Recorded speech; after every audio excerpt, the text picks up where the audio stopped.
एनाने कनकी मारे तू गुरकी, एनाने कनकी मारे तू गुरकी।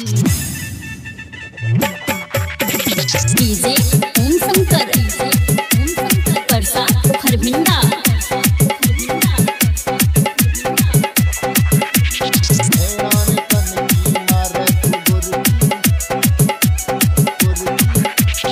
मुस्की पर मधुबनी हिलो, गाढ़े पर दरभंगा गए। मुस्की पर मधुबनी हिलो, गाढ़े पर दरभंगा गए। एनाने कनकी मारे तू गुरकी, फौजे तो सगरो दंगा गए। एनाने कनकी मारे तू गुरकी, फौजे तो सगरो दंगा गए। मुस्की पर मधुबनी हिलो, गाढ़े पर दरभंगा गए। मुस्की पर मधुबनी हिलो, गाढ़े पर दरभंगा गे। एनाने कनकी मारे तू गुरकी, फौजे तो सगरो दंगा गे।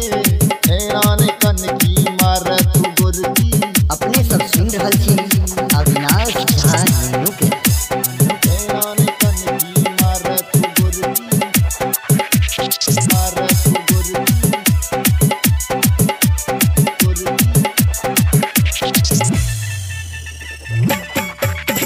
डीजे ओम शंकर परसा खरभिंडा।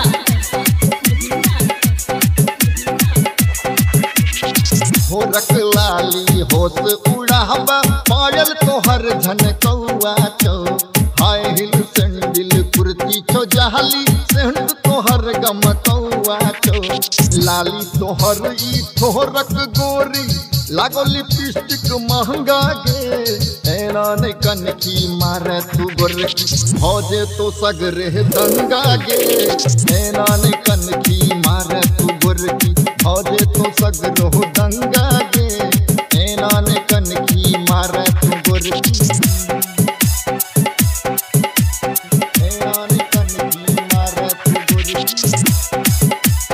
मारे तू गुरकी।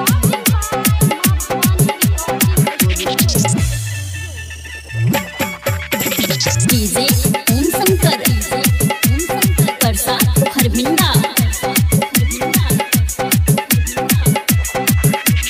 देख के तोरा लागैया गोरकी, बढ़े हमर परेशानी गे। पूरा जमाना में लागैया तोहर, जोड़ा नहीं दोसर जनानी गे। थोड़ा सबटा पागल भेलै, उड़बो फारे छो अंगा गे। एनाने कनकी मारे तू गुरकी, फौजे तो सगरो दंगा गे। एनाने कनकी मारे तू गुरकी, फौजे तो सगरो दंगा गे। एनाने कनकी मारे तू गुरकी।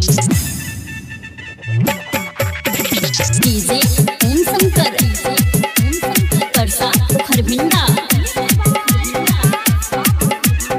एनाने कनकी मारे तू गुरकी, मारे तू गुरकी।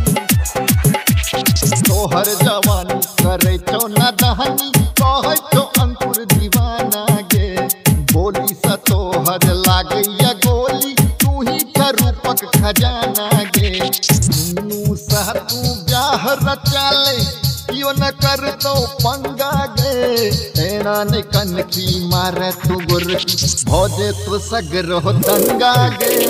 एनाने कनकी मारे तू गुरकी, फौजे तो सगरो दंगा गे।